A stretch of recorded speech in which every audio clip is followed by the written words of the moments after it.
शक्ति, सियासी तालमेल, उभरती नई विश्व व्यवस्था, पर्यावरण, अर्थव्यवस्था, ग्लोबल वार्मिंग ही नहीं, ग्लोबल वार्मिंग भी, जंग का जुनून हो या शांति की पहल, सभी वैश्विक हलचल, खबर जो करे खबरदार, देश देशांतर से जिसका सरोकार, बात दुनिया जहान की, खबर दुनिया की। चाय की प्याली के साथ खबरों से भरी नई सुबह, देश की राजनीति, आम जन की कहानी, विदेशों की हलचल, कारोबार का गुणा भाग, खेल का मैदान, मनोरंजन और ज्ञान विज्ञान, विरासत और संस्कृति के साथ सेहत की बात और ग्लैमर का तड़का। सोमवार से शुक्रवार सुबह 8 से 9 बजे, सुकून से भरा नया सवेरा।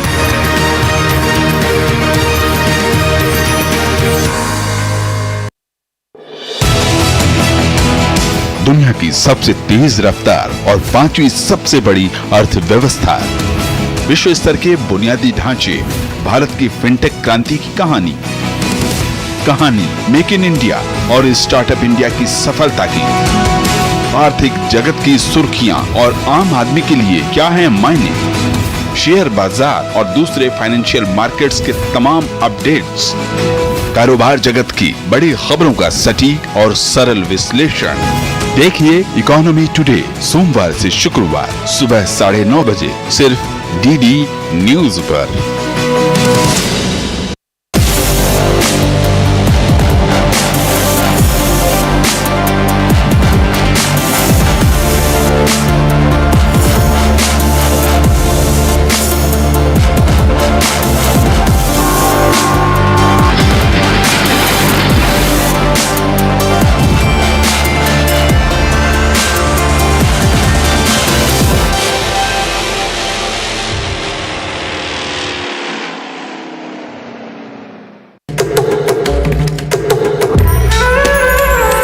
एक पृथ्वी, एक परिवार, एक भविष्य के लिए सजेगा भारत मंडपम। दिल्ली के प्रगति मैदान में होगा G20 का 18वां शिखर सम्मेलन। तेजी से आगे बढ़ते भारत के लिए क्या है इस ऐतिहासिक सम्मेलन के मायने? देखिए लगातार कवरेज सिर्फ डीडी न्यूज पर। अंग्रेजों के रॉलेट एक्ट को लेकर पूरा हिंदुस्तान एकजुट हो गया। हमें इस नाइंसाफी के खिलाफ आवाज उठानी ही होगी। अंग्रेजी राज। हम महात्मा गांधी की अहिंसा की सोच को गांव-गांव और घर-घर में पहुंचाएंगे। हमारे यहाँ दो गांधी, गुजरात से महात्मा गांधी और नॉर्थ वेस्ट फ्रंटियर प्रोविंस से फ्रंटियर गांधी। अगर हम डटे रहे तो इंशाअल्लाह आजादी हमें जल्द नसीब होगी। स्वराज में देखिए खान अब्दुल गफ्फार खान की कहानी। देखिए स्वराज प्रत्येक रविवार प्रातः 9 बजे, पुनः प्रसारण रात 9 बजे, सिर्फ डीडी नेशनल पर।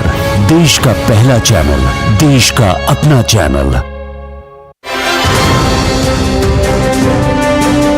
राजस्थान के भरतपुर के पंडित रामदयाल शर्मा ने भी नौटंकी कला संरक्षित कर न केवल भारत बल्कि विदेशों तक भी इसे पहुंचाया। अजिता जो 50 वर्षों से मिर्जापुर की कजरी को आगे बढ़ाने के लिए उन्होंने अपना पूरा जीवन लगा दिया। श्यामा मणि देवी का जो संगीत के प्रति योगदान रहा है, उसी को देखते हुए उन्होंने हासिल किया है पद्मश्री का सम्मान। मध्य प्रदेश की दुर्गाबाई व्याम एक गौण चित्रकार, उन्होंने अपने देश को गौरवान्वित किया।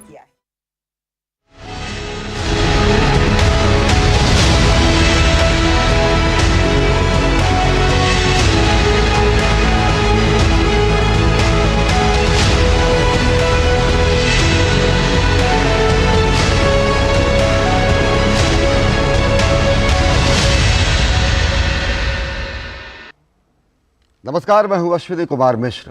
वसुधैव कुटुंबकम और एक विश्व, एक परिवार और एक भविष्य के नीति के साथ, इस मंत्र के साथ भारत दुनिया के सबसे ताकतवर आर्थिक समूह G20 के सालाना शिखर सम्मेलन के सफल आयोजन के लिए पूरी तरह तैयार है। G20 शिखर सम्मेलन का आयोजन 9 और 10 सितंबर को नई दिल्ली में होगा। भारत 1 दिसंबर 2022 से इस समूह की अध्यक्षता संभाल रहा है। इस मकसद से पिछले लगातार कई महीनों से देश के 50 से ज्यादा शहरों में करीब 125 से अधिक बैठकें अलग अलग कार्य समूहों और मंत्री स्तरीय समूहों की हो चुकी है। भारत की अध्यक्षता के कार्यकाल के पूरे दौरान ये बैठकें जारी रही हैं। बैठकों के जरिए भारत की विविधता को दुनिया ने देखा है और अब जब शिखर सम्मेलन होगा तो इसका विशिष्टतम उदाहरण दुनिया देखेगी।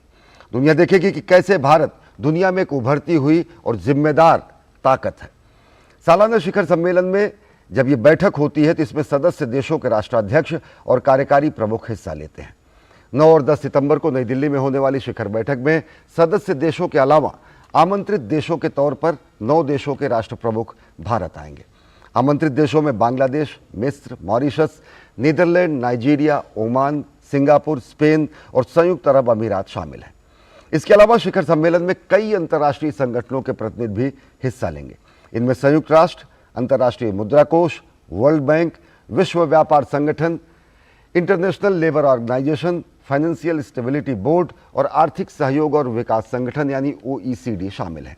इसके अलावा अफ्रीकन यूनियन डेवलपमेंट एजेंसी और दक्षिण पूर्वी एशियाई राष्ट्रों का संगठन आसियान भी प्रतिनिधि के तौर पर शामिल होगा। कितना अहम होगा ये सम्मेलन, कितना अहम होगा ये शिखर सम्मेलन और क्या इसके मायने निकलेंगे और कैसी हैं तैयारियां, इसी पर इस विशेष कार्यक्रम में हम चर्चा करेंगे। लेकिन आज सबसे पहले बात करते हैं, डॉक्टर एस जयशंकर ने एक विशेष कार्यक्रम में कहा कि भारत की G20 की अध्यक्षता की अपेक्षाएं और जिम्मेदारियां बेहद असाधारण हैं। दिल्ली में एक विशेष कार्यक्रम में विदेश मंत्री डॉक्टर एस जयशंकर ने दुनिया में भारत के बढ़ते हुए महत्व और दबदबे को लेकर कई महत्वपूर्ण बातें कहीं। विदेश मंत्री ने कहा कि दुनिया में भारत का महत्व बढ़ा है और ऐसे समय में भारत G20 की अध्यक्षता संभाल रहा है जब दुनिया के लिए सबसे ज्यादा मायने रखता है। G20 देशों के समूह का शिखर सम्मेलन 9 और 10 सितंबर को नई दिल्ली में आयोजित हो रहा है और इसकी सारी तैयारियां पूरी हो चुकी हैं। बैठक इसलिए अहम है क्योंकि ये बैठक भारत की अध्यक्षता में हो रही है। गुरुवार को नई दिल्ली में भारत की G20 अध्यक्षता और उसका वैश्विक प्रभाव विषय पर एक कार्यक्रम में विदेश मंत्री डॉक्टर एस जयशंकर ने कहा कि भारत का G20 नेतृत्व कई मायनों में अलग है। विदेश मंत्री डॉक्टर एस जयशंकर ने कहा कि भारत ने इस समूह की बागडोर ऐसे समय में संभाली जब दुनिया में हमारा प्रभाव तेजी के साथ बढ़ रहा है।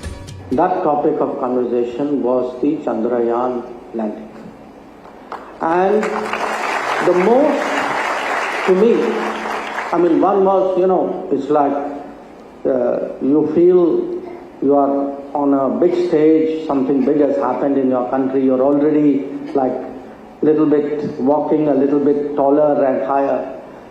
But the greatest satisfaction for me that day was this sense from all the leaders that India has done it, but we, the leaders of Africa, of Latin America, of Asia, we also see this as something as motivating, as it is your success, but we also feel somewhere it is our success. कार्यक्रम को संबोधित करते हुए विदेश मंत्री doctor S Jaishankar ने कहा कि विश्व को भारत के वसुधैव कुटुंबकम पर पूरा भरोसा है। उन्होंने कहा कि भारत की यह धारणा दुनिया के लिए नारा मात्र नहीं है, बल्कि इससे देश के व्यवहार का परिचय मिलता है। The impact that our success will have on the world. The second point I make to you is how we are today, the generosity of India. When you say that in G20, Vasudhaiva Kutumbakam, when we say one earth, one family, one future, the world believes that. They do not think this is an empty slogan made for a conference.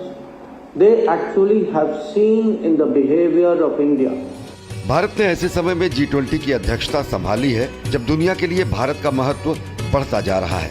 आज भारत दुनिया की 5वीं सबसे बड़ी अर्थव्यवस्था है। आज भारत दुनिया में वैश्विक कार्यस्थल और निवेश के लिए बेहतरीन गंतव्य माना जाता है। भारत वैश्विक प्रतिभा पूल के लिए बेहद आवश्यक है और भारत को एक जिम्मेदार ताकत के रूप में पूरी दुनिया देखती है। निश्चित तौर से G20 शिखर सम्मेलन के सफल आयोजन से दुनिया का भारत को देखने का नजरिया और विस्तृत होगा और साल 2023 को एक ऐसे वर्ष के रूप में याद किया जाएगा जब भारत की G20 की अध्यक्षता में हमने दुनिया के मानचित्र पर एक विशिष्ट स्थान अंकित किया। Bureau report, DD news. और नई दिल्ली में होने वाले G20 शिखर सम्मेलन में अब कुछ ही दिन बाकी रह गए हैं। सम्मेलन को सफल बनाने के लिए जोर शोर से तैयारियां चल रही हैं। सम्मेलन में शामिल होने के लिए दुनिया के 40 से ज्यादा देशों से मेहमान आ रहे हैं। उनके रहने, भोजन करने, परिवहन और सुरक्षा को लेकर व्यापक इंतजाम किए गए हैं।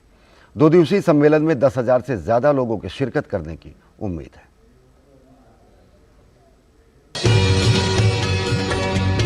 भारत की G20 अध्यक्षता में G20 शिखर सम्मेलन होने में अब बस कुछ ही वक्त बचा है।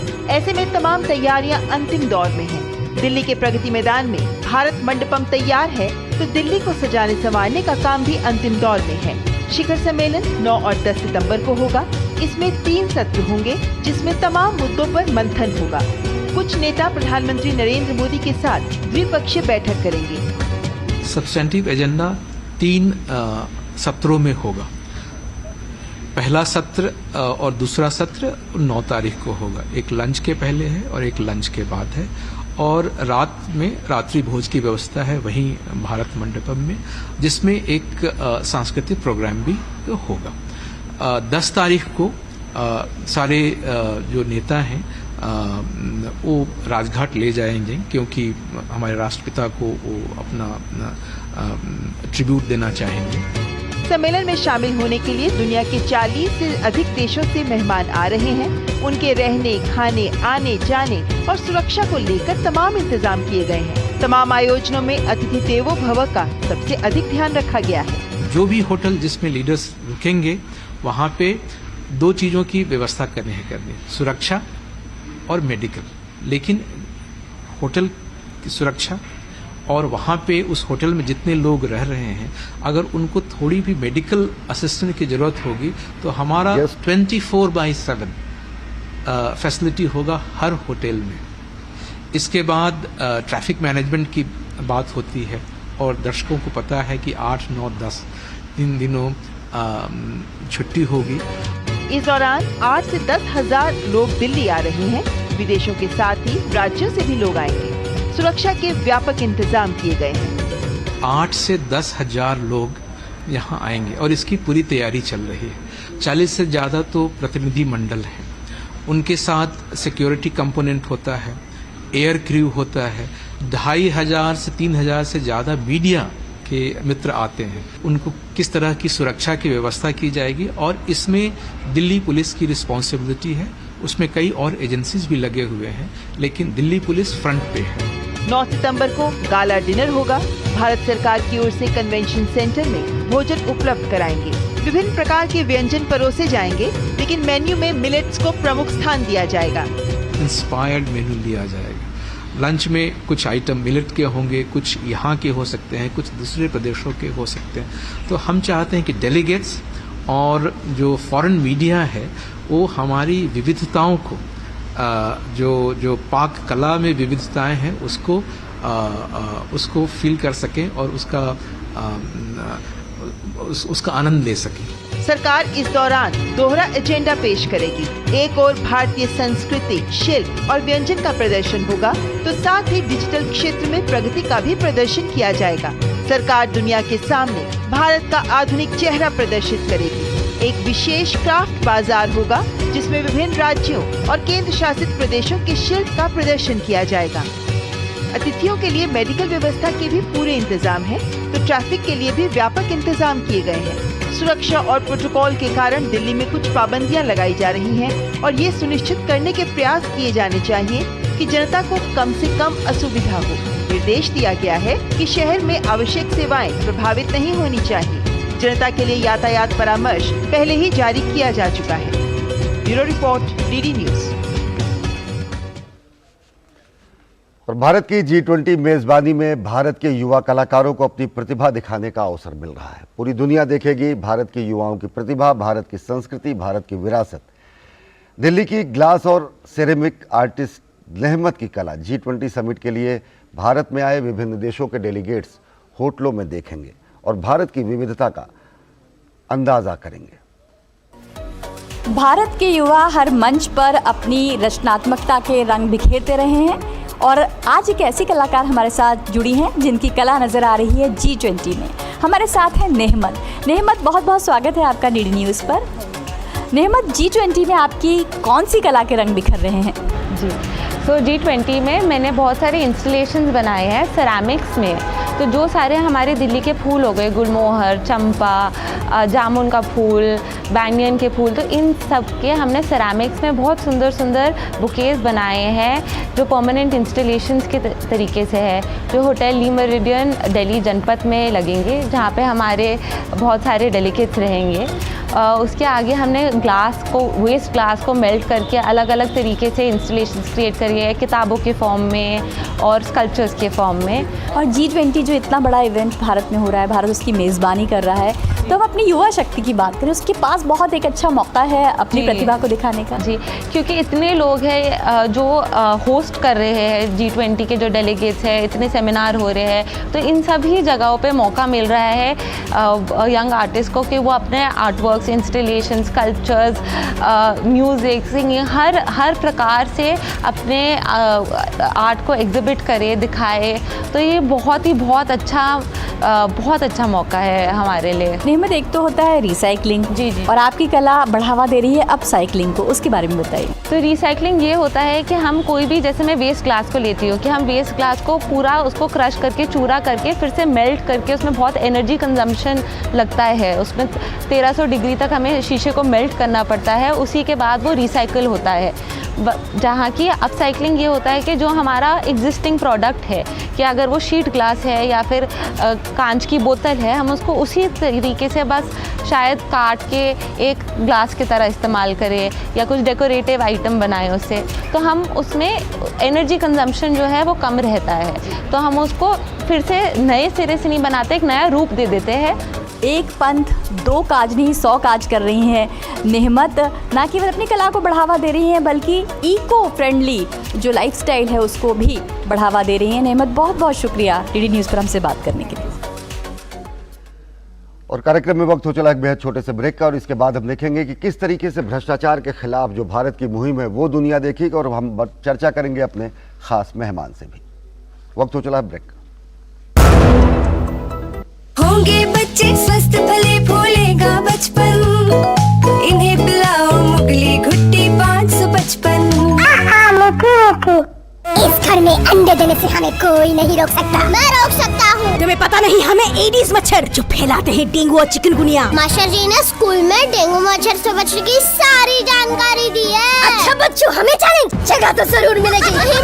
नहीं मिलेगी। यहाँ तो पूरी इंतजाम है। डेंगू की रोकथाम के लिए कूलरों के पानी को हर हफ्ते बदलें, बाल्टी और टंकियों को अच्छी तरह से ढक कर रखें, पूरी आस्तीन के कपड़े पहनें, मच्छर भगाने वाली क्रीम, कॉइल और अगरबत्ती का इस्तेमाल करें। डेंगू से लड़े मतलब डेंगू से बचे। ब्रेक के बाद आप सभी का स्वागत है। भारत में भ्रष्टाचार के खिलाफ जीरो टॉलरेंस की सख्त नीति है। भारत एक पारदर्शी और जवाबदेही इकोसिस्टम बनाने के लिए प्रतिबद्ध है, और इसके लिए प्रौद्योगिकी और ई गवर्नेंस का लगातार लाभ उठा रहा है। कल्याणकारी योजनाओं और सरकारी परियोजनाओं में खामियों और बाधाओं को दूर किया जा रहा है। दुनिया देखेगी भारत के भ्रष्टाचार निरोधी रुख को इस G20 में।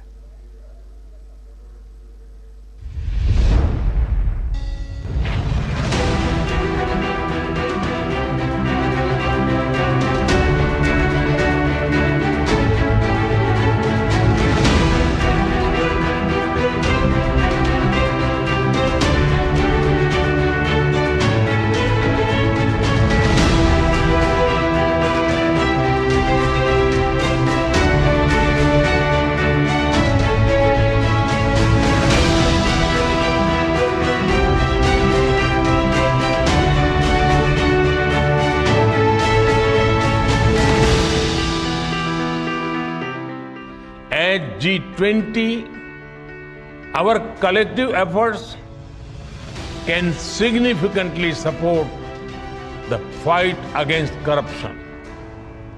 We can make a difference through enhanced international cooperation and implementation of robust measures that addresses the root cause of corruption.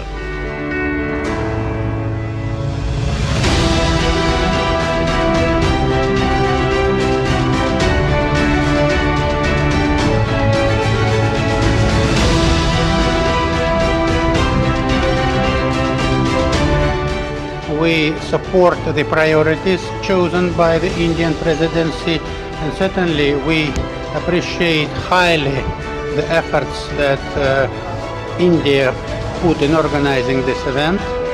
It's very well organized and we are very thankful to it. I hope that the convention, the group will establish a firm proposal and an agreement, a global agreement against corruption, even if we have different legislation, different structure, constitutional or non-constitutional structure. The objective is to look for a common view about the fight against the corruption, because corruption is a very sensitive item, not only for India and Italy, but I think all over the world.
पूरी दुनिया ने भारत के भ्रष्टाचार निरोधी रुख को देखा और दुनिया देखेगी कि किस तरीके से दुनिया भ्रष्टाचार के निरोध में भारत के रुख को अंतर्राष्ट्रीय स्तर पर अप्लाई करने की कोशिश करेगी। हमारे साथ राहुल सिंह, जो कि G20 anti corruption working group के चेयर रहे हैं और साथ ही साथ अतिरिक्त सचिव हैं सतर्कता और सेवा कार्मिक मंत्रालय में। हमारे साथ राहुल जी जुड़े हुए हैं।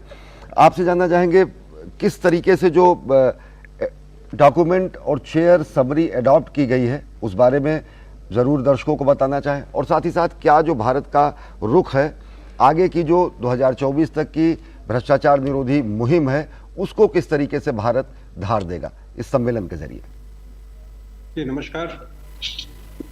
सर्वप्रथम जब हम लोग अपनी प्राथमिकताएं तय कर रहे थे तो हमारे लिए गाइडिंग जो डॉक्यूमेंट था वो था माननीय प्रधानमंत्री जी का 2018 में एक 9 सूत्री कार्यक्रम जो G20 फोरम में ही दिया गया था।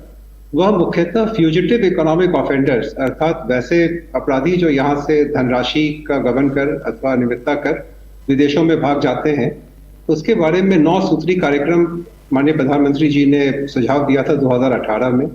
उसी पर हमने लगातार फोकस किया और हमारी मुख्य कार्य जो हमने प्रस्तावित किया इस बैठक में इस साल के लिए वह उसी पर केंद्रित था।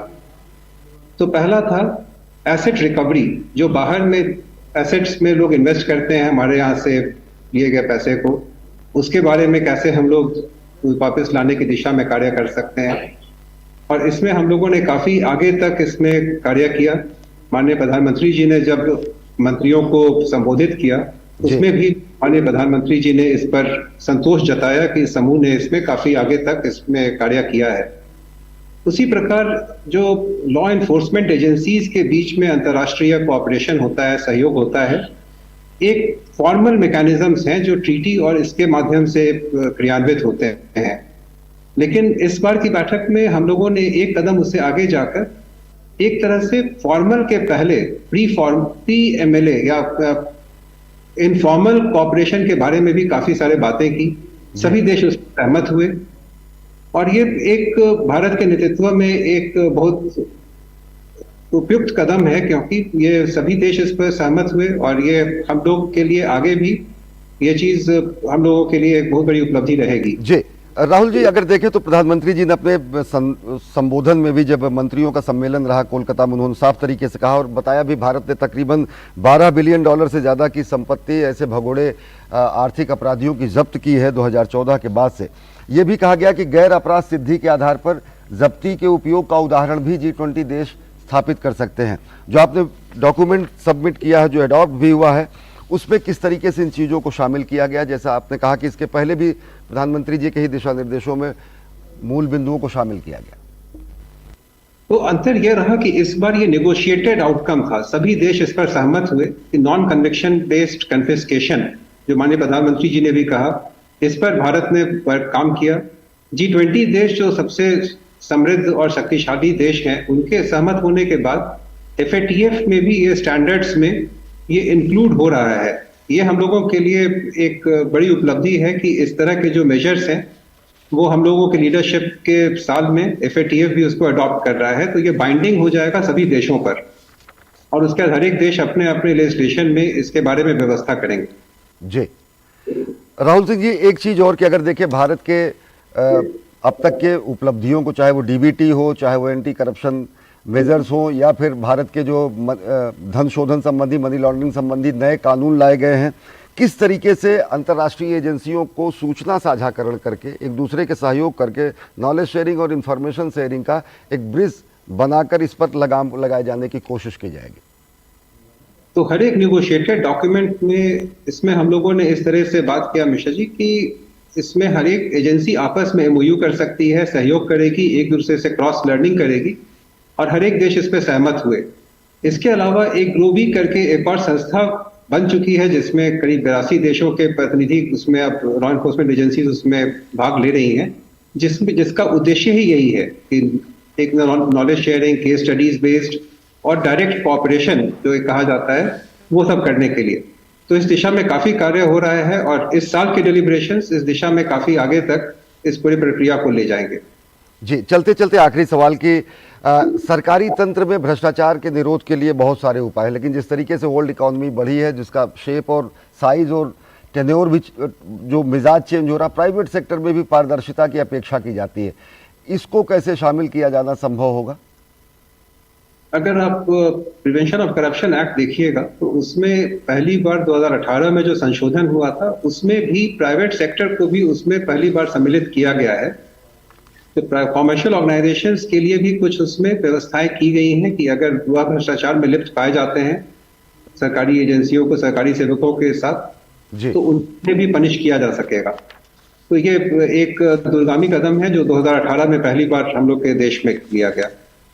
जी, बहुत बहुत धन्यवाद राहुल सिंह जी हमसे जुड़ने के लिए और विस्तार से जानकारी देने के लिए। राहुल सिंह जी जो कि अतिरिक्त सचिव हैं सतर्कता एवं सेवा विभाग में और G20 एंटी करप्शन ग्रुप के चेयर भी रहे और जो डॉक्यूमेंट अडॉप्ट किया गया है यूनानिमसली, उसके संपादन में आपका योगदान रहा। बहुत बहुत धन्यवाद राहुल सिंह जी।